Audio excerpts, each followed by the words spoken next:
சாப்பிட்டு முடித்த ஆதி வைஷுவை அழைத்து கொண்டு வெளியே வந்தவன் அந்த வீட்டை சுற்றி இருந்த கார்டனில் இருந்த பெஞ்சில் அவளை அமர வைத்து அங்கிருந்த நிலவை பார்த்து ரசித்துக் கொண்டிருந்தான்.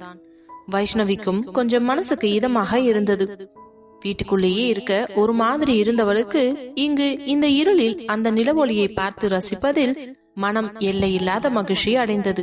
அந்த இயற்கையை ரசித்தபடியே மெல்ல அவன் தோளில் சாய்ந்து கொள்ள அவள் தோள் மேல் தன் கையை போட்டு தன்னோடு இழுத்து அணைத்துக் கொண்டவன், ஐ லவ் யூ டி பொண்டாட்டி என்றதும், லவ் யூ டு ஆதி என்று கூறி அவனுள் மேலும் புதைந்து போனாள். அதே நேரம் அவனுடைய போன் அடித்தது. அவனுடைய PA பிரகாஷ் தான் கால் செய்திருந்தான். ஹலோ, சொல்லு பிரகாஷ், என்ன விஷயம்? பாஸ், நான் வீட்டுக்கு கிளம்புறேன், உங்களுக்கு வேற ஏதாவது தேவைப்படுதா? ஆமா பிரகாஷ், என்னோட பிரைவேட் ரூம்ல இருந்து வைஷுக்கு ஒரு ட்ரெஸ் தேவைப்படுது. நம்ம ஆபீஸ்ல ஒர்க் பண்ற ஃபீமேல் ஸ்டாஃப் யாரையாவது விட்டு எடுத்து கொடுக்க சொல்லி இங்க எடுத்துட்டு வந்து கொடுத்துடு. கண்டிப்பா பாஸ், இப்பவே செய்யறேன். இந்த டைம்ல யார் இருப்பாங்கடா? பாக்குறேன் பாஸ், யாரையாவது விட்டு எப்படியாவது எடுத்து தர சொல்றேன். ஒன்னும் பிரச்சனை இல்ல, நீ காலையில கூட செஞ்சு கொடு, ப்ராப்ளம் இல்ல. பரவாயில்ல பாஸ், நான் எப்ப ட்ரெஸ் எடுத்துட்டு வர்றது, மேடம் எப்ப ரெடி ஆகுறது, நான் இப்பவே கொண்டு வந்து கொடுத்துட்டு போறேன். அப்படி இல்லனா கூட வெளியில கடையில போய் கூட வாங்கிட்டு வந்து கொடுத்துடுறேன். சரி ஓகே, அப்படின்னா நீ ஒன்னும் ஆபீஸ் போக வேண்டாம், நீ நேரா நான் சொல்ற கடைக்கு போ. நான் சொல்ற சைஸ்ல ஒரு சுடிதாரை மட்டும் வாங்கிட்டு வந்துரு. ஓகே பாஸ் என்று போனை கட் செய்ய போனை வைத்துவிட்டு வைஷ்ணவியை பார்க்க அவளோ அமைதியாக அந்த நிலவையே வெறித்து பார்த்து கொண்டிருந்தாள். இன்னும் எவ்வளவு நேரம் இப்படி உட்கார்ந்துட்டு இருக்க போற? இந்த மாதிரி நிலாவை பார்த்துட்டு உங்க தோல்ல சாஞ்சிட்டு இருக்கிறது எவ்வளவு நல்லா இருக்கு தெரியுமா? நம்ம இந்த மாதிரி எல்லாம் அதிகம் இருந்ததே இல்லல்ல. ஆமாண்டி, குழந்தைங்க வந்ததுக்கு அப்புறம் கொஞ்சம் நமக்குன்னு டைம் ஸ்பெண்ட் பண்றது இல்லதான். நம்ம வேணும்னா எங்கேயாச்சும் வெளியில போயிட்டு வரலாமா? குழந்தைங்களுக்கு இன்னும் கொஞ்சம் மாசம் போகட்டும், அதுக்கப்புறம் போகலாம். சரிடி, நம்ம உள்ள போலாமா? பனி விழுது, உனக்கு உடம்புக்கு ஏதாவது முடியாம போயிட போகுது என்று கூறியவன் அவள் தலையை வருடி கொண்டிருக்க மீண்டும் அவனது போன் அடித்தது. போனில் அனன்யாவின் பெயரை பார்த்தவனுக்கு முகம் சுருங்கியது. வைஷுவும் அதை பார்த்தவள் அமைதியாக எதுவும் சொல்லாமல் அவன் தோளில் இருந்து நிமிர்ந்து, சரியாதி, நான் உள்ள இருக்கேன், நீங்க பேசிட்டு வாங்க என்று எழுந்து செல்ல பார்க்க அவள் கையை பிடித்து இழுத்தவன் அவளை இழுத்து தன் மடியில் அமர வைத்து விட்டு போனை ஆன் செய்து காதில் வைத்தான். ஹலோ ஆதி, எங்க இருக்க? ஏன் உன் போனுக்கு போன் பண்ணா நாட் ரீச்சபிள்னு வருது? என்ன விஷயமா போன் பண்ணியோ அத மட்டும் சொல்லு. அதை விட்டுட்டு எதுக்கு நான் எங்க இருக்கேன் என்ன பண்றேன்னு கேட்டுக்கிட்டு இருக்க? இல்லாதி, எனக்கு இங்க ஹோட்டல் ரூம்ல இருக்கவே பிடிக்கல, ரொம்ப அன்கம்ஃபர்டபுளா இருக்கிற மாதிரி இருக்குது. அதான் நான் இங்க இருந்து கிளம்புற வரைக்கும் உங்க வீட்டுல வந்து ஸ்டே பண்ணிக்கவா என்று கேட்டதுதான் தாமதம். ஆதிக்கு பயங்கர கோபமாக வந்து விட்டது. அதெல்லாம் ஒண்ணும் தேவையில்லை, நானே வீட்டுல இல்ல கெஸ்ட் ஹவுஸ்ல தான் இருக்கேன் என்று கூற அதில் ஒரு நிமிடம் பதறியவள், என்ன கெஸ்ட் ஹவுஸ்ல இருக்கியா? உனக்கு கெஸ்ட் ஹவுஸ் இருக்குன்னு என்கிட்ட ஒரு வார்த்தை கூட சொல்லல. ஏன், அதை தெரிஞ்சுக்கிட்டு நீ என்ன பண்ண போற? என்ன ஆதி, நான் ஹோட்டல்ல வந்து இங்க தனியா தங்கி இருக்கேன். உன் கெஸ்ட் ஹவுஸ் இருக்குதுன்னு தெரிஞ்சு இருந்தா நான் அங்கேயே வந்து ஸ்டே பண்ணிருப்பேன்ல. இப்ப என்ன சொல்ல வர? நீ கெஸ்ட் ஹவுஸ் லொகேஷனை மட்டும் எனக்கு சென்ட் பண்ணு, நான் இன்னும் கொஞ்ச நேரத்துல ரூமை வெக்கேட் பண்ணிட்டு அங்க வந்துடுறேன். லூசு மாதிரி பேசாத, உனக்கு அந்த ஹோட்டல் சேஃப் தான், ஒன்னும் ப்ராப்ளம் இல்ல. நான் எல்லாமே நல்லா விசாரிச்சுட்டேன். இங்க நான் என் ஒய்ஃபோட ஸ்டே பண்ணிருக்கேன், இங்க வந்து நீ என்ன பண்ண போற என்றதும் அனன்யாவிற்கு அவ்வளவு வேதனையாக இருந்தது. என்ன, உன் ஒய்ஃப் கூட தங்கி இருக்கியா? ஏன் நீ உங்க வீட்டுக்கு போகாம அங்க இருக்க? இங்க பாரு, நீ என்னோட ஃப்ரெண்ட், அவ்வளவுதான். உனக்கு எனக்கும் அதை தாண்டி வேற ஒண்ணும் இல்ல. அப்படி இருக்கும் பொழுது நீ என்னோட பர்சனல் லைஃப்ல வந்து கேள்வி கேட்கறது எனக்கு சுத்தமா பிடிக்கல. நான் என் பொண்டாட்டிய கூட்டிட்டு போய் எங்க வேணாலும் இருப்பேன், அது என்னோட விருப்பம். அதெல்லாம் உனக்கு சொல்லிக்கிட்டு இருக்கணும்னு எனக்கு எந்த அவசியமும் இல்ல, புரியுதா? இதுக்கு மேல தேவையில்லாம திரும்ப திரும்ப பேசி என் வாயில இருந்து எதையாவது வாங்கி கட்டிக்காத, அவ்வளவுதான் சொல்லுவேன் என்றவன் பட்டென்று போனை கட் செய்து விட மீண்டும் அவனுடைய போனிற்கு அழைத்தாள். கடவுளே, எங்க இருந்துதான் வந்தாலோ தெரியல, என் உயிரை வாங்கறதுக்குனே என்று புலம்பி விட்டு போனை ஆன் செய்து காதில் வைத்தவன், எதுக்கு இப்படி சும்மா போன் பண்ணி என்ன டார்ச்சர் பண்ணிக்கிட்டு இருக்க? என்ன ஆதி, நான் உன்னோட ஃப்ரெண்ட், உன்கிட்ட பேசுறதுக்கு எனக்கு உரிமை இல்லையா? நான் பாட்டு பேசிக்கிட்டு இருக்கேன், நீ கொஞ்சம் கூட ரெஸ்பான்ஸ் இல்லாம கட் பண்ணிக்கிட்டு போற என்றதும் ஒரு ஆழ்ந்த பெருமூச்சு எடுத்தவன் வைஷுவை பார்த்து விட்டு, சரி சொல்லு, என்ன சொல்ல வரியோ அதை சட்டுன்னு சொல்லு. இல்ல நாளைக்கு தானே விஸ்வாவோட வைஃப் ஃபங்க்ஷன் வச்சிருக்காங்க. ஆமா, அதுக்கு என்ன இப்போ? இல்ல விஸ்வா என்ன இன்வைட் பண்ணிருக்கான், லொகேஷன் கூட சென்ட் பண்ணிட்டான். ஆனாலும் நீ என்ன வந்து பிக்கப் பண்ணிக்கிறியா? அதெல்லாம் ஒரு விஷயமா? நான் கார் அனுப்புறேன், டிரைவர் வந்து உன்னை பிக்கப் பண்ணிப்பாரு. என்ன ஆதி, நீ வந்து என்ன கூட்டிட்டு போக மாட்டியா? இங்க பாரு, முதல்ல இந்த சைல்டிஷா பிஹேவ் பண்றத ஸ்டாப் பண்ணு. இவ்ளோ பெரிய பொண்ணு தானே நீ, உனக்கு கொஞ்சம் கூட மெச்சூரிட்டி இல்லையா? உன்னை தனியா வர சொல்லல, ஆனா நான் கார் அனுப்புறேன், அதுல வந்துருன்னு தான் சொல்றேன். அதுல கூட உன்னால வர முடியலையா என்ன? வான்னு கூட்டிட்டு இருக்க. நாளைக்கு நான் ஃபங்க்ஷனுக்கு ரெடி ஆவேனா, என் பொண்டாட்டி பிள்ளைங்களை பாப்பேனா, இல்ல உன்னை கூட்டிட்டு சுத்திக்கிட்டு இருப்பனா என்று மூஞ்சால் அடிப்பது போல கேட்டதும் அனன்யாவிற்கு கண்களில் கண்ணீரே திரண்டு விட்டது. சரியாதி, சாரி. நீ பழைய மாதிரியே இருப்பேன்னு நினைச்ச, ஆனா அப்படி இல்லங்கறத நிரூபிச்சிட்ட. இங்க பாரு அனன்யா, நீ நல்லா யோசிச்சு பேசு. நான் இப்பவும் பழைய மாதிரி தான் பேசிக்கிட்டு இருக்கேன். இன்னும் சொல்ல போனா பழைய மாதிரி விட இப்ப கொஞ்சம் பெட்டராவே பேசிக்கிட்டு இருக்கேன். என் வயசு என் லைஃப்ல வந்ததுக்கு அப்புறம் நான் ரொம்பவே சேஞ்ச் ஆயிருக்கேன். இல்லனா நான் இவ்வளவு பொறுமையெல்லாம் பேச மாட்டேன். அது உனக்கே தெரியும்ல. தெரிஞ்சு எதுக்கு தேவையில்லாம வார்த்தையை விடுற? சரியாதி, நான் போனை வைக்கிறேன், நீ காலையில டிரைவரை மட்டும் அனுப்பு என்றவள் போனை கட் பண்ணி விட, இரிட்டேட்டிங் இடியட் என்று போனை வைத்து விட்டு வைஷுவை பார்த்தவன், சரிடி நம்ம உள்ள போலாமா?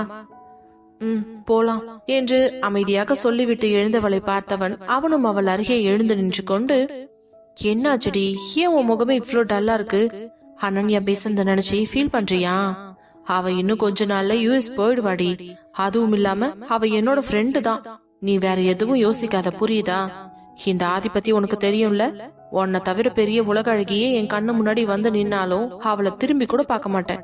ஏன்னா என் பொண்டாட்டி தான் உலகத்திலேயே எனக்கு ரொம்ப ரொம்ப அழகி என்று அவள் கன்னத்தை பிடித்து கிள்ளிக்கு செல்ல கொஞ்சமும் அவள் முகம் வெட்கத்தில் சிவந்து விட்டது.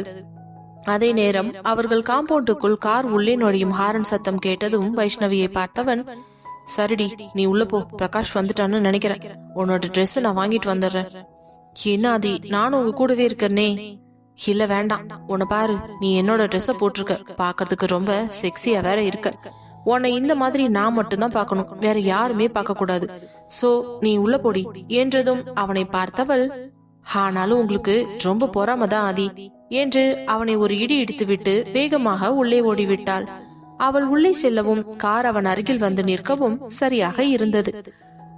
காரில் இருந்து இறங்கிய பிரகாஷ் வேகமாக ஆதியிடம் வந்து, பாஸ் நீங்க கேட்டதெல்லாம் ரெடி பண்ணிட்டேன், இந்தாங்க என்று அவன் கையில் கொடுக்கவும், ஓகே பிரகாஷ், தேங்க்யூ, டைம் ஆச்சு, நீ வீட்டுக்கு கிளம்பு. சரிங்க பாஸ், நான் நாளைக்கு ஆபீஸ்ல மீட் பண்றேன். இல்ல பிரகாஷ், நாளைக்கு வீட்டுல ஒரு ஃபங்க்ஷன் இருக்கு, அதனால நான் கொஞ்சம் லேட்டா வருவேன். அப்படி இல்லைன்னா சப்போஸ் வரக்கூட மாட்டேன். நாளைக்கு ஒரு நாளைக்கு நீ பாத்துக்கோ, சரியா? நான், ஹரி, விஸ்வா 3 பேருமே வரமாட்டோம். ஓகே பாஸ், என்கிட்ட விஸ்வா சாரு சொல்லி இருக்காரு. சரிடா நீ கிளம்பு என்றதும் அவன் கிளம்பி செல்ல வேகமாக உள்ளே சென்று கதவை எல்லாம் பூட்டிவிட்டு லைட்டை ஆஃப் செய்தவன் அவனது பெட்ரூமிற்குள் நுழைய வைஷு அவன் மெத்தையில் படுத்து போனை பார்த்து கொண்டிருந்தாள். அறைக்குள் நுழைந்தவனுடைய கண்களோ எக்குத்தப்பாக அவள் உடலில் மேய்ந்து கொண்டிருந்தது. அவனுடைய அந்த டிஷர்ட் பேண்டை போட்டுக்கொண்டு அவள் கால்களை பின்னால் மடித்து ஆட்டிக்கொண்டு ஜாலியாக படுத்துக் கொண்டிருந்ததில் அவனுடைய ட்ராக் பேண்ட் கொஞ்சம் கீழே இறங்கி அவளுடைய கணுக்கால் எல்லாம் பளீர் என வெளியே தெரிய அதை பார்த்தவனுக்கு உள்ளுக்குள் ஒரு குறுகுறுப்பு ஏற்பட்டது. மெதுவாக அந்த கவரை அங்கே வைத்துவிட்டு அவள் அருகே வந்து அமர்ந்தவன் அவள் கால்களை மெதுவாக தனது உதட்டை வைத்து உரச அதில் ஒரு நிமிடம் ஜர்க்கானவள் பட்டென்று ஆதியை திரும்பி பார்த்து, ஆதி என்று கூச்சத்தோடு நெளிய, என்னடி இந்த ட்ரெஸ் உனக்கு கம்ஃபர்டபுளா இல்லனா இதை ரிமூவ் பண்ணிடு, காலையில குளிச்சுட்டு வேற ட்ரெஸ் போட்டுக்கலாம். அட பாவி ஆதி, நீங்க இருக்கீங்களே சரியான ஃப்ராடு என்று மனதுக்குள் நினைத்தவள், எனக்கு ஒரு பிரச்சனை இல்ல, நான் ரொம்ப கம்ஃபர்டபுளா தான் இருக்கேன் என்றவள் திரும்பி படுத்துக்கொண்டு போர்வையை எடுத்து தன்மேல் போர்த்தி கொள்ள வேகமாக எழுந்தவன் அந்த போர்வையை தூக்கி தூரமாக வீசி எறிந்துவிட்டு, நான் இருக்கும் பொழுது இந்த பெட்ஷீட் எதுக்குடி உனக்கு என்றதும், என்ன என்று அதிர்ச்சியாக கேட்டபடி முழிக்க திருத்திருவென்று முழிக்கும் அவளது கண்களை பார்த்தவனுக்கு சிரிப்புதான் வந்தது. இங்க பாரு, ஏதோ வேகத்துல என்னோட ட்ரெஸ் நான் உனக்கு கொடுத்துட்டேன், ஆனா இப்ப உனக்கு என்னவோ கொடுத்துருக்க கூடாதுன்னு தோணுது. அதுக்கு என்று வைஷு மீண்டும் அதிர்ச்சியாக கேட்க, எனக்கு இப்பவே என்னோட ட்ரெஸ் வேணும், நீ கழட்டி கொடு என்று வம்பு செய்து கொண்டிருந்தான். ஐயோ ஆதி, என்ன விளையாடுறீங்களா? எனக்கு வேற ட்ரெஸ் கூட இல்ல, இப்படி எல்லாம் பண்ணாதீங்க பிளீஸ். என்னடி என் ட்ரெஸ்ஸ என்கிட்ட திருப்பி கொடுன்னு சொன்னா நீ ஏதோ நான் உன்னை கொடுமைப்படுத்துற மாதிரி பேசிக்கிட்டு இருக்க. ஆதி விளையாடாதீங்க ப்ளீஸ். அதெல்லாம் முடியாது, எனக்கு இப்ப என்னோட ட்ரெஸ் வேணும் என்று வம்படியாக அவள் மேல் விழுந்தவன் அவளிடம் இருந்து அந்த ஆடையை பறிக்க போராடி கொண்டிருக்க வைஷுவிற்கோ ஒரு கட்டத்திற்கு மேல் அவனுடன் போராட முடியவில்லை. இப்போ என்ன, உங்களுக்கு இந்த ட்ரெஸ் வேணும் அவ்வளவுதானே, ஒரு நிமிஷம் இருங்க என்றவள் வேகமாக எழுந்து குளியல் அறைக்குள் புகுந்து வேக வேகமாக அவனுடைய டிஷர்ட்டையும் பேண்டையும் கழட்டிவிட்டு ஒரு டவலை மட்டும் எடுத்து தன் உடம்பில் கட்டிக்கொண்டு வெளியே வந்து அந்த பேண்டையும் டிஷர்ட்டையும் அவன் மேல் தூக்கி போட்டு, இந்தாங்க உங்க ட்ரெஸ், இத நீங்களே வச்சுக்கோங்க என்று கூறிவிட்டு மெத்தையில் வந்து அமர்ந்தவள் கீழே கடந்த பெட்ஷீட்டை எடுத்து தன்மேல் போர்த்தி கொண்டு படுக்க அவனும் அந்த போர்வைக்குள் புகுந்து கொண்டு அவள் அருகே படுத்தவன், என்ன வைஷு, என்னோட ட்ரெஸ்ஸ கழட்டி கொடுத்தா ஓகே, இப்ப நீ கட்டிக்கிட்டு இருக்கிய அந்த டவல் அது கூட என்னோடதுதான் என்று கூற, ஹாதி என்று பல்லை கடித்தவள் அதற்கு மேல் பொறுக்க மாட்டாமல், உங்களுக்கு என்னதான் பிரச்சனை, இந்த டவலையும் கொடுத்துட்டு என்ன ஒண்ணும் இல்லாம சுத்திக்கிட்டு இருக்க சொல்றீங்களா? உன்னை யாரடி ஒண்ணும் இல்லாம சுத்த சொன்னது? நைட்டு தூங்க தானே போற, அதுக்கு எதுக்கு இந்த டவல்? இடையில ரொம்ப டிஸ்டர்பன்ஸ் என்றவன் அவள் எதிர்பார்க்காத நேரத்தில் பட்டென்று அந்த டவலையும் உருவி தூக்கி எறிய போர்வையை தன் கழுத்து வரை போர்த்தி கொண்டவள், ஆதி ஆனாலும் நீங்க ரொம்ப பேட் பாயா இருக்கீங்க, உன் விஷயத்துல நான் பேட் பாயாவே இருந்துட்டு போறேன் என்றவன் அங்கிருந்த லைட்டை ஆஃப் செய்து விட்டு அவள் மேல் படர்ந்து விட்டான்.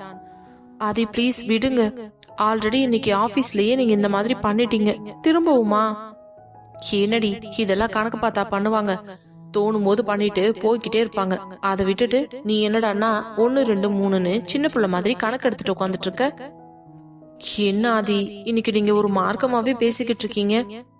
இனிமே அப்படித்தான், கொஞ்ச நாளா உன்னை கண்டுக்காம விட்டல்ல, அதான் உனக்கு ரொம்ப திமிராயிடுச்சு, அதனால இனிமே அப்பப்போ உன்னை இந்த மாதிரி தட்டி வச்சுக்கிட்டே இருக்கணும் என்று கூறவும் உடனே அவளோ, என் ட்ரெஸ் எல்லாம் மட்டும் கழட்ட சொன்னீங்கல்ல, நீங்க மட்டும் எதுக்கு இப்ப மேல இருந்து கீழே வரைக்கும் போத்திக்கிட்டு இருக்கீங்க? யார் சொன்னது? இப்ப பாரடி செல்லம் எப்படி ரிமூவ் பண்றேன்னு என்று வேகமாக அவனது ஆடைகளை கலைந்து தூக்கி எறிந்து அவள் மேல் படரவும் அவனுடைய உடல் சூடு அவள் உடம்பில் ஏறி கொண்டிருந்தது. அதற்கு மேல் அவளால் தன் உணர்ச்சிகளை அடக்கிக் கொள்ள முடியாமல் தன் கீழ் உதட்டை பற்களை வைத்து கடுத்துக் கொண்டிருக்க அவளது 2 கைகளையும் தன் 2 கைகளால் லாக் செய்தவன் மெதுவாக அவள் கழுத்து வளைவில் தன் முகத்தை புதைத்தான். ஆதி உங்களுக்கு டயர்டே ஆகவே ஆகாதா என்று அவள் முணங்கவும், உன் விஷயத்துல எப்பவுமே டயர்ட் ஆகாது, இப்பவே நீ எனக்கு வேணும், நீ என்ன நினைச்சாலும் எனக்கு பிரச்சனை கிடையாது, நீ என் பொண்டாட்டி தானே, எனக்கு எப்ப தோணுதோ அப்பெல்லாம் நான் உனக்கு எடுத்துக்குவேன், நீ என்ன தடுக்க கூடாது, உனக்கு உடம்பு சரியில்லை முடியல டயர்டா இருக்கு நான் மட்டும்தான் நீ சொல்லணும், மத்த நேரம் எல்லாம் நீ என்னை இந்த விஷயத்துல ரிஜெக்ட் பண்ணவே கூடாது சொல்லிட்டேன். ஏன்னா நானே ரொம்ப நாள் கழிஞ்சு இப்பதான் ஃபுல் ஃபார்முக்கு வந்திருக்கேன், குழந்தை பிறந்திருந்ததால நானும் உன்னை போனா போகுதுன்னு பாவம் பார்த்து மன்னிச்சு விட்டுருந்தேன், ஆனா இனிமே இப்படியே இருந்தா செட் ஆகாதுன்னு தான் எனக்கு தோணுது என்று கூறவும், சரி இன்னும் எவ்வளவு நேரம் தான் அப்படி பேசிக்கிட்டே இருக்க போறீங்க என்று அவன் சட்டையை பிடித்து இழுத்து அணைக்கவும், அடி பாவி இப்ப பாரு இந்த விஷயத்துல நான் அசிங்கப்படுத்துறதே உனக்கு வேலையா போச்சு என்றவனின் உதடுகளோ அதற்கு மேல் பேச்சிழந்து அவள் உடலெங்கும் நீந்தி கொண்டிருந்தது. அவன் இருந்த கோபத்தில் மிகவும் மென்மையாகவும் வன்மையாகவும் மாறி மாறி அவளை ஆண்டு கொண்டிருந்தவன் ஒரு கட்டத்தில் அவள் சோர்ந்து விட்டது போல் இருக்கவும் அவளை பிரிந்து படுத்து நெற்றியில் இதழ் பதித்து அவளை அணைத்துக் கொண்டு உறங்கத் தொடங்கினான். அடுத்த நாள் காலை மகிழ்ச்சியாக விழுந்தது. விஸ்வாவின் வீட்டில் அனைவரும் விஷயத்துக்கு தேவையான ஏற்பாடுகளை கடகடவென்று செய்து கொண்டிருக்க காலையில் நேரத்துடன் எழுந்த வைஷுவோ குளித்துவிட்டு வந்து ஆதி வாங்கி வைத்திருந்த சுடிதாரை எடுத்து அணிந்து கொண்டவள் அழகாக தயாராகி அவன் அருகில் வந்து அவனை எழுப்பினாள். அதில் புரண்டு படுத்தவன், வைஷு இன்னும் கொஞ்ச நேரம் தூங்கிக்கிறேனே பிளீஸ். ஆதி டைம் ஆச்சு எழுந்துறீங்க, நீங்க குளிச்சுட்டு கிளம்புனாதான் நம்ம வீட்டுக்கு போய் ட்ரெஸ் சேஞ்ச் பண்ணிட்டு போறதுக்கு கரெக்டா இருக்கும், விஸ்வானா நமக்காக காத்துக்கிட்டு இருப்பாரு என்றதும் மெதுவாக கண்விழித்து பார்த்தவன் அவள் குளித்து முடித்து தயாராகி இருப்பதில் ஒரு நிமிடம் பதறித்தான் போனான். எப்படி எழுந்த? நைட்டு லேட்டா தானே தூங்குன, காலையில எழுந்திருக்கவே மாட்டேன்னு நினைச்சேன். நான் எல்லாம் கரெக்ட் டைம்க்கு எழுந்திரிச்சிட்டேன், உங்களை மாதிரியா இழுத்து போத்திட்டு தூங்கிட்டு இருக்க? ஏய் என்னை பத்தி நீ என்ன நினைச்சுக்கிட்டு இருக்க? ஒரு காலத்துல விடிய காத்தாலேயே எழுந்திருச்சு எவ்வளவு குளிரா இருந்தாலும் பொருட்படுத்தாம ஜாக்கிங் போன வண்டி, உன்னை கல்யாணம் பண்ணதுக்கு அப்புறம் தான் ஜாக்கிங் போற விஷயத்தையே விட்டுட்டேன். ஏன் உங்களை யார் போக வேணாம்னு சொன்னது? என்ன பண்றது, அந்த நேரத்துல தான் நீ குளிர்கேதமா என்னை இன்னும் நெருங்கி வந்து அணைச்சு புடிச்சிட்டு படுக்கிற. அந்த நேரத்துல உன்னை விட்டுட்டு எழுந்து ஜாகிங் போக முடியுமா என்றதும் அவள் முகம் வெட்கத்தில் சிவக்க, பத்தியா நான் சொல்லும் போதே உன் முகம் எப்ப வெக்கத்துல சிவக்குது. ஆனா வைஷு, இந்த ட்ரெஸ்ல நீ சூப்பரா இருக்காடி. பரவாயில்ல, பிரகாஷ்க்கும் என்னோட டேஸ்ட் தெரிஞ்சிருக்கு. சரி சரி பேசுறது போதும், சட்டுப்புட்டு எழுந்து போய் குளிச்சுட்டு வாங்க என்று அவனை இழுத்து கொண்டு போய் பாத்ரூமிற்குள் தள்ளிவிட்டவள் நேராக கிச்சனுக்கு சென்று பாலை எடுத்து காய்ச்சி இருவருக்கும் காஃபி போட்டு கொண்டு அறைக்கு வர, அவனும் குளித்து விட்டு வந்து ஆடைகளை மாற்றிக்கொண்டு தலை சீவ, அவள் காஃபியோடு வந்ததை பார்த்தவனுக்கு உற்சாகமாக இருந்தது. வைஷு, நான் இப்ப காஃபி குடிச்சா நல்லா இருக்கும்னு நினைச்சேன், நல்ல வேலை நீ போட்டுட்ட என்று கூறிக்கொண்டே அந்த கப்பை எடுத்துக்கொண்டு அங்கிருந்த மெத்தையில் அமர்ந்து குடிக்க ஆரம்பிக்கவும், அவள் அங்கிருந்த சோஃபாவில் அமர்ந்து காஃபியை குடித்தாள். பின்பு இருவரும் வேகமாக அந்த காஃபி கப்பை மட்டும் கழுவி வைத்துவிட்டு வீட்டை பூட்டிக் கொண்டு தங்கள் காரில் ஏறி தங்களது வீட்டிற்கு புறப்பட்டு சென்றனர். அவர்கள் வீட்டிற்கு செல்லும் பொழுது அங்கு அனைவரும் தயாராகி முடித்து கிளம்புவதற்காக காத்திருக்க, இவர்கள் கார் உள்ளே நுழையவும் அதை பார்த்த கண்மணி, ஆதியும் வைஷுவும் காரில் இருந்து இறங்கி வருவதை பார்த்தவர், ஆப்பாடா 2 பேரும் வந்துட்டீங்களா, ரொம்ப நல்லதா போச்சு. ஆதி, நாங்கெல்லாம் கிளம்பிட்டோம், நாங்க முன்னாடி போறோம், நீங்க 2 பேரும் சீக்கிரமா போய் கிளம்பிட்டு வந்துருங்க, சரியா? குழந்தைங்கள நாங்க தூக்கிட்டு போறோம். சரிமா என்றவன் வைஷுவை அழைத்து கொண்டு தங்களுடைய அறைக்கு செல்ல, வைஷுவும் உடைமாற்றும் அறைக்குள் சென்றவர் கிளிப்பச்சை நிறத்திலான சேலையில் ரோஸ் கலர் பார்டர் வைத்திருந்த புடவை அவளுக்கு அவ்வளவு அம்சமாக பொருந்தியிருந்தது. சேலையை கட்டி முடித்து தயாராகி வெளியே வந்தவளை பார்த்த ஆதிக்கு அவன் மனைவி அவனுடைய கண்ணுக்கு தேவதை போல அவ்வளவு அழகாக தெரிந்தாள். வாவ், இந்த சாரி உனக்கு செம்மையா இருக்குடி. அப்படியா, நல்லா இருக்காதி? சூப்பரா இருக்கு. சரி ஒரு நிமிஷம் இருங்க, இதுக்கு மேட்சிங்கா ஜுவல்ஸ் மட்டும் போட்டுட்டு வந்ததும் நம்ம கிளம்பிடலாம்.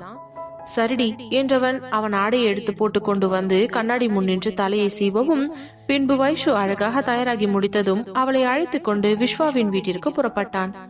அதே நேரம் விஸ்வாவின் வீடு மிகவும் கலகலவென்று இருந்தது.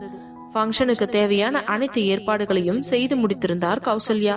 அப்பொழுது அங்கே சென்ற கண்மணி, கௌதமி அனைவரும் சேர்ந்து அவருக்கு உதவி செய்ய, சிறிது நேரத்திலேயே அனு, கார்த்தியின் அப்பா அம்மா 4 ஒன்றாக வந்து சேர, அதே நேரத்தில் கன்யாணியும் அவர் குடும்பத்தோடு வந்து சேர்ந்தார். அப்பொழுது அனுவோ, பெரியமா எங்க அண்ணாவை அண்ணியை காணோம் என்று கேட்க, இன்னும் கொஞ்ச நேரத்துல வந்துருவாங்கடி என்று சொல்லிக் கொண்டிருக்கும் பொழுதே அவர்களுடைய காரும் வாசலில் வந்து நின்றது. அதை பார்த்த விஸ்வாவுமாரியும் அவர்கள் இருவரையும் வரவேற்று உள்ளே அழைத்து வந்து, டேய் மச்சான், எங்க எல்லாரும் வந்துட்டாங்களே, உன்னை காணோம்னு நினைச்சிட்டு இருந்தேன், நல்ல வேலை நீ வந்துட்ட. இல்லடா, நைட் கொஞ்சம். சரி எனக்கு எல்லாமே தெரியும், நான் பிரகாஷ் கிட்ட கேட்டேன். சரி வைஷு, உள்ள கவி ரெடி ஆயிட்டு இருக்கா, நீ போய் பாரு. சரி என்றவள் வேகமாக கவிதாவின் அறைக்குள் நுழைந்தாள். அங்கே அழகாக தயாராகி முடித்திருந்தாள் அவள் தோழி. அவளை அந்த மாம்பழ கலர் பட்டுப்புடையில் பார்ப்பதற்கே கண்ணுக்கு நிறைவாக இருந்தது. அதுவும் அதிலிருந்த மெரூன் கலர் பார்டர் அவ்வளவு பொருத்தமாக இருந்தது. ஹாய் கவி என்று அழைத்து கொண்டே அவளிடம் நெருங்கியவள், என்னடி நான் வாரத்துக்குள்ளேயே ரெடி ஆயிட்ட என்று கேட்க, வாங்க மேடம், உங்களுக்கு இப்பதான் வழி தெரிஞ்சுதா? நீ எல்லாம் முன்னாடியே வந்து என்ன ரெடி பண்ணி விட்டுருக்கணும்டி, இவ்ளோ லேட்டா வந்துட்டு கதையா சொல்லிக்கிட்டு இருக்க. சாரிடி. சரி ஓகே பரவாயில்ல, இந்த சாரியை நான் இன்னைக்கு அக்செப்ட் பண்ணிக்கிறேன். அப்புறம் அக்கா எப்படி இருக்கீங்க? நான் நல்லா இருக்கேன் வைஷு. இவ்ளோ நேரம் உன் பசங்க கூட தான் விளையாடிக்கிட்டு இருந்தேன். இப்பதான் அவங்க 2 பேரும் தூங்குனதும் தம்பியையும் கொண்டு போய் அவங்களோடய படுக்க வச்சாச்சு. சரி நீ கவிதாவை பாத்துக்கோ, நான் இதோ வந்துடுறேன் என்று பிரியங்கா வெளியே சென்று விட, அதே நேரம் கவிதா, ஏய் வைஷு, நீ இப்போ வெளியில இருந்து தானே வந்த, ஜீவா வந்துட்டானா? இல்லடி, நீ அவனை இன்வைட் பண்ணிருக்கல்ல? ஆமாண்டி, நான் இன்வைட் பண்ணிருக்கேன், லொகேஷன் கூட அனுப்பிட்டேன், ஆனா இன்னும் அவனை காணோம். சரி இரு, ஒரு நிமிஷம் நான் போன் பண்றேன் என்ற வைஷு அவனுக்கு போன் செய்ய ரிங் போய்கொண்டே இருந்ததை தவிர அவன் போனை எடுக்கவில்லை. அவன் வந்துட்டு இருக்கான்னு நினைக்கிறேன், எப்படியும் வந்துருவான், நீ கவலைப்படாத சரியா என்று கூற, அதே நேரம் ஆதிக்கு போன் செய்த அனன்யா, ஆதி டிரைவர் அனுப்பி வைக்கிறேன்னு சொன்ன, ஏன் அனுப்பல, மறந்துட்டியா? ஆமா, வேலை டென்ஷன்ல சுத்தமா ஞாபகம் இல்ல. சரி இரு, இப்ப அனுப்பி வைக்கிறேன். இப்போ நீ ஃப்ரீயா தானே இருக்க, நீ ஏன் வந்து என்ன கூட்டிட்டு போகலாம்ல? உனக்கு ஒரு தடவை சொன்னா புரியாதா? ஒரு நிமிஷம் இரு, நான் டிரைவர் அனுப்புறேன் என்று போனை கட் செய்து விட்டு டிரைவருக்கு கால் செய்து கூற, அடுத்த 10 நிமிஷத்தில் அவள் ஹோட்டல் முன்பு அவர்களுடைய கார் சென்று நின்றது. அதில் ஏறி கொண்டவள், டிரைவர் இந்த அட்ரஸ்க்கு போங்க. எனக்கு தெரியும் மேடம், விஸ்வா சார் வீட்டுக்கு தானே? ஆமா, நான் கூட்டிட்டு போறேன் மேடம், ஆதி சார் ஏற்கனவே சொல்லி இருக்காரு என்று கூறியவன் வேகமாக விஸ்வாவின் வீட்டிற்கு அழைத்து சென்றார். அவர் கிளம்பி 1/4 மணி நேரத்தில் அவர்கள் வீட்டு வாசலில் வந்து நிற்கவும் அந்த காரை திரும்பி பார்த்த விஸ்வா, ஹரி, ஆதி மூவரும் அதிலிருந்து இறங்கும் அனன்யாவை தான் பார்த்தனர். வெள்ளை நிற லெஹங்காவில் அவளுடைய ஆடை கொஞ்சம் தாராளமாக கீழே இறங்கி பார்ப்பதற்கு படு கவர்ச்சியாக இருந்தது. அதை பார்த்து முகம் சுளித்த ஆதி வேறு பக்கம் திரும்பிக் கொள்ள விஸ்வாவும் ஹரியும், என்னடா இவ இந்த ஊருக்கு தகுந்த மாதிரி ட்ரெஸ் போடவே மாட்டாளா? நம்ம வீட்டுல இருக்கிறவங்க எல்லாம் இவளை இப்படி பார்த்தா நம்ம ஃப்ரெண்டுன்னு சொன்னா நம்மள தானே கேவலமா நினைப்பாங்க. அது மட்டும் இல்லடா மச்சான், நம்ம பொண்டாட்டிங்க இன்னைக்கு நம்மள வச்சு செய்ய போறாங்க. இவளால இன்னைக்கு நம்ம குடும்பம் சிக்கி சீரழிய போகுது, அது மட்டும் நல்லா தெரிஞ்சு போச்சு என்று கூறவும் அதே நேரம் ஆதி வேறு பக்கம் திரும்பி நின்று கொண்டிருக்க அவன் அருகே வந்து அவன் தோளை தொட்டவள், ஆதி நான் வந்துட்டேன், நீ என்ன அந்த பக்கம் திரும்பி நிக்கிற என்றதும் வேண்டுமென்றே போனை எடுத்து காதில் வைத்தவன் ஏதோ பேசிக்கொண்டே உள்ளே சென்றான். அவளுக்கு அது பெரிய அவமானமாக போய்விட உடனே விஸ்வா வேறு வழி இல்லாமல், விடு அனன்யா, எப்படியோ கரெக்டா ஃபங்க்ஷன் ஸ்டார்ட் ஆகிறதுக்கு முன்னாடி வந்துட்டேன், சரிவா என்று அவளை அழைத்து கொண்டு உள்ளே செல்ல, இந்த ஆதிக்கு என்னதான் ஆச்சு விஸ்வா, ஏன் இப்படி என்ன இன்சல்ட் பண்றான்? இல்ல அனன்யா, வந்ததுல இருந்தே அவன் ரொம்ப பிஸியா தான் இருக்கான், மாத்தி மாத்தி அவனுக்கு ஆபீஸ்ல இருந்து கால் வந்துகிட்டே இருக்கு, அதனாலதான். என்னவோ போங்க, ஆனா என்ன அவன் ரொம்ப அவாய்ட் பண்ற மாதிரி தான் எனக்கு ஃபீல் ஆகுது என்றவள் அவர்களுடன் உள்ளே நுழைய கௌசல்யா, கண்மணி, கௌதமி, கல்யாணி, மாலதி என்று அனைவரும் அனன்யாவை வித்தியாசமாக பார்த்தனர். என்ன இந்த பொண்ணு இப்படி ட்ரெஸ் பண்ணிட்டு வந்திருக்கு என்று சம்மந்திகள் அனைவரும் ஒன்று சேர்ந்து பேசிக் கொண்டிருக்க அங்கு வந்த விஸ்வா, ஹரி இருவரும், அம்மா இவ பேரு அனன்யா, நான் ஆதி, ஹரி, அனன்யா 4 பேரும் காலேஜ் மேட், எங்களோட க்ளோஸ் ஃப்ரெண்ட் என்று சொன்னதும் அவளை பார்த்து புன்னகைத்த கண்மணி, வாமா ஆதியோட ஃப்ரெண்டா, நீ எங்க இருக்க? நான் யூஎஸ்ல இருக்கேன் ஆண்டி, என் ஆசீர்வாதம் பண்ணுங்க என்று அவர் காலில் விழுந்ததும் கண்மணிக்கு ஒரு மாதிரி தான் ஆகி போனது. சரிமா பரவாயில்ல உட்காரு என்று அவளை அமர வைக்க, விஸ்வா உன் ஒய்ஃபை இன்ட்ரோடியூஸ் பண்ண மாட்டியா?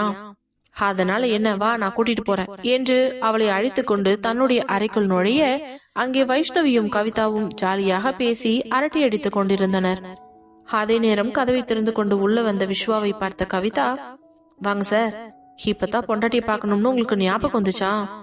கவி, என்கிட்ட காலையில விளையாடாத சொல்லிட்டேன், இங்க பாரு இவதான் என்னோட ஃப்ரெண்டு அனன்யா, யூஎஸ்ல இருந்து வந்திருக்கா என்று சொல்லவும் வைஷுவுக்கு அவளை பார்க்கவே பிடிக்கவில்லை.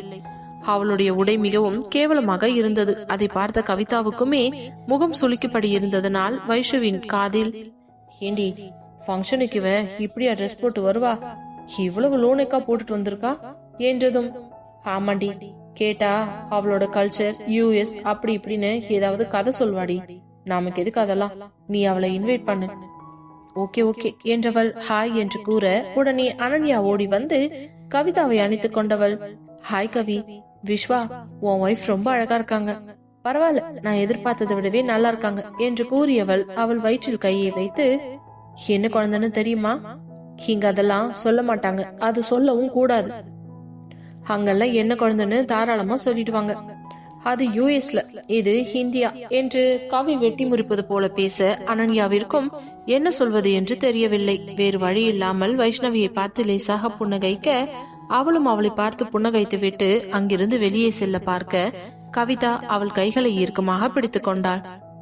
வைஷு, இவ கூட என்ன தனியா கூத்து விட்டுட்டு போயிடாதடி என்று கூறியவள் விஸ்வாவை பார்த்து, சரி விஸ்வா, நீங்க வெளியில போங்க, உங்களுக்கு ஏதாவது வேலை இருக்கும், அப்புறம் ஜீவா வந்தானா அவனை கொஞ்சம் இன்வைட் பண்ணிடுங்க, நான் பாத்துக்கிறேன்டி என்றவன் வெளியே செல்ல உடனே அனன்யாவும், விஸ்வா நானும் வரேன், நான் மட்டும் இங்கிருந்து என்ன பண்ண போறேன் என்று கூறிக்கொண்டே அவனுடன் வெளியே சென்று விட்டாள். மீண்டும் ஆதி, ஹரி, விஸ்வா மூவரும் வாசலில் நின்று பேசிக் கொண்டிருக்க அப்போது அங்கு ஒரு கார் வரும் சத்தம் கேட்டது. அதை பார்த்தவர்களுக்கு ஒரே குழப்பம். அந்த நேரம் காரில் இருந்து ஹீரோ போல ஒருவன் இறங்கினான். அவனுடைய கோலரை ஸ்டைலாக கழட்டி விட்டு அவன் தலையை கோதியபடியே அந்த வீட்டை ஒரு முறை நின்று பார்த்தவன் அங்கிருந்த மூவரையும் பார்த்து லேசாக புன்னகைத்துக் கொண்டே அருகில் வந்து, மிஸ்ஸஸ் கவிதா விஸ்வா வீடு தானே என்றதும் விஸ்வா அவனை ஒரு முறை மேலிருந்து கீழ் வரை பார்த்து, ஆமா நான் தான் விஸ்வா, கவி என்னோட ஒய்ஃப் தான், நீங்க? Hi Vishwa, I am Jeeva. ஓ நீங்க தான் ஜீவாவா, கவி சொல்லிருக்கா, வாங்க வாங்க, என்ன இவ்ளோ லேட்டா வரீங்க என்று விஸ்வா யதார்த்தமாக பேச, ஆனால் ஆதியோ அவனை மேலிருந்து கீழ் வரை அவன் கண்களாலேயே அளந்து கொண்டிருந்தான். இவன் தான் ஜீவாவா என்று மனதுக்குள் நினைத்தவன், என் வைஷுவுக்கு இவன்லாம் ஃப்ரெண்டா, அதுவும் பாய் ஃப்ரெண்ட், என்னத்த சொல்றது என்று அவனை கண்டுகொள்ளாதபடி நின்று கொண்டிருக்க, அதே நேரம் விஸ்வாவோ, டீ மச்சான், இவர் தான் ஜீவா, வைஷு கவியோட கிளாஸ்மேட் என்று கூற, அப்படியா, ஓகே ஓகே என்றதும் ஜீவாவோ, இவர் யாரு என்று கேட்க, இவர் தான் ஆதி, வைஷுவோட ஹஸ்பண்ட் என்று கூறியதுதான் தாமதம். உடனே அவனை பார்த்து புன்னகைத்தவன், ஹலோ ஆதி என்று கையை கொடுக்க அவனும் கை குலுக்கினான். அதே நேரம் ஃபங்க்ஷன் தொடங்க போகுது என்று கௌசல்யா உள்ளிருந்து குரல் கொடுக்க, அனைவரும் மீண்டும் வீட்டிற்குள் சென்றனர். கவிதாவை அழைத்துக் கொண்டு வைஷு வெளியில் வரவும் ஜீவா வீட்டுக்குள் நுழையவும் சரியாக இருந்தது.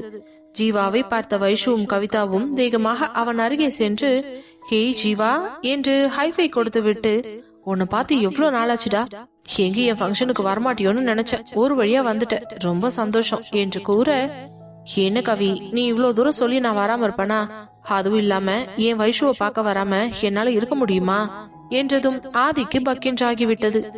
என்ன, ஏன் வைஷுவா என்று வேகமாக திரும்பி வைஷுவை பார்க்க, அவள் திருத்திருவென்று முடித்துக் கொண்டே நின்றிருந்தாள். என்னடி இது என்பது போல அவன் கண்ணை காட்ட, பிளீஸ் ஆதி, அவன் தெரியாம பேசிட்டா, மன்னிச்சுக்கோங்க என்று கண்களாலேயே கெஞ்ச, இதெல்லாம் கொஞ்சம் கூட சரி கிடையாது என்று அவனும் முணுமுணுப்பாக கூறிவிட்டு பின்பு சோஃபாவில் வந்து அமர்ந்து கொண்டான். விஸ்வாவும் ஜீவாவை அழைத்து சோஃபாவில் அமர வைத்து விட்டு, சரி கவி, உனக்காக தான் வெயிட் பண்றாங்க, நீ போய் உட்காரு, வைஷு கவியை கூட்டிட்டு போய. சரி அண்ணா. ஜீவா, நீ இங்கே உட்காந்துரு, நான் இதோ வந்துடுறேன் என்று கூறியவள் கவிதாவை சென்று அந்த சேரில் அமர வைத்து விட்டு மீண்டும் அவன் அருகே வந்து அமர்ந்து கொண்டாள். அதை பார்த்து ஆதிக்கு கோவமாக வந்தது. அது எப்படி அவன் பக்கத்துல உட்காரலாம், நான் இங்க உட்கார்ந்துருக்கேன் என்று அவளை எரித்து விடுவது போல முறைத்து கொண்டிருக்க, ஆனால் அதையெல்லாம் கண்டு கொள்ளாத வைஷ்ணவியோ, அப்புறம் ஜீவா எப்படி இருக்க, உன்னை பார்த்து எவ்வளவு வருஷம் ஆச்சு தெரியுமா, ஹாலே மாறிட்டடா, நீ மட்டும் என்ன ஸ்கூல் படிக்கும்போது இருந்த மாதிரி எப்ப இருக்க, சினிமா ஹீரோயின் மாதிரி ஆயிட்ட. அது சரி, நீ கூட தான் சினிமா ஹீரோ மாதிரி இருக்க, ஆனா உனக்கு இன்னும் கல்யாணம் ஆகலன்னு சொன்னாதான் யாரும் நம்ப மாட்டாங்க. இவ்வளவு அழகா இருக்க உன்ன பொண்ணுங்க எப்படி விட்டு வச்சிருக்காங்கன்னே தெரியலையே. என்னப்பா பண்றது, நானும் உன்னதான் கல்யாணம் பண்ணிக்கலாம்னு நினைச்சேன், அதான் நடக்காம போயிடுச்சு. அவசரப்பட்டு நீ கல்யாணம் பண்ணிட்ட, இன்னும் கொஞ்ச நாள் வெயிட் பண்ணி இருந்தா நானே உன்னை கல்யாணம் பண்ணிருப்பேன் என்று கூற, உடனே வைஷ்ணவியோ, அட பாவி, எப்படி எல்லாம் திட்டம் போட்டிருக்க பாரு என்று அவன் கையில் அடித்து சிரிக்க, ஆதிக்கோ அந்த இடத்தில் அமர்ந்திருப்பதே நெருப்பு மேல் இருப்பது போல இருந்தது. நேரமாக ஆக அவனுக்கு கோபம் அதிகரித்துக் கொண்டே இருந்தது. அவனிடம் தன் மனைவி இவ்வளவு சகஜமாக பேசுவதை அவனால் தாங்கிக் கொள்ளவே முடியவில்லை. அவனுக்குள் ஒரு பொறாமை குணம் தலை தூக்கியது. தன் மனைவி தன்னிடம் மட்டுமே சிரித்து பேசி க்ளோஸாக இருக்க வேண்டும் என்று அவனது உள்மனம் கத்திக் கொண்டிருக்க, ஆனால் வைஷ்ணவியோ அதையெல்லாம் கண்டு கொள்ளாமல் அவள் நண்பனை பார்த்த சந்தோஷத்தில் அவள் பேச்சில் மூழ்கி அமர்ந்து விட்டாள். அப்புறம் ஜீவா, இவர் தான் என்னோட ஹஸ்பண்ட் ஆதி. தெரியும் வைஷு, நான் வெளியிலேயே இன்ட்ரோ ஆயிட்டேன். ஆதி, இது ஜீவா. தெரியும் தெரியும் என்றவன் அவர்களை கண்டு கொள்ளாமல் வேறு பக்கம் திரும்பி அமர, என்ன உன் ஹஸ்பண்ட் ரொம்ப வெறப்பா இருக்காரு, டேய் அவரை பத்தி ஏதாவது பேசினா எனக்கு கெட்ட கோவம் வந்துரும் சொல்லிட்டேன். சரிங்க மேடம், உன் ஹஸ்பண்ட் பத்தி நான் எதுவும் பேசல. சரி, உன் பசங்க எங்க காணோம்? தூங்கிட்டு இருக்காங்க.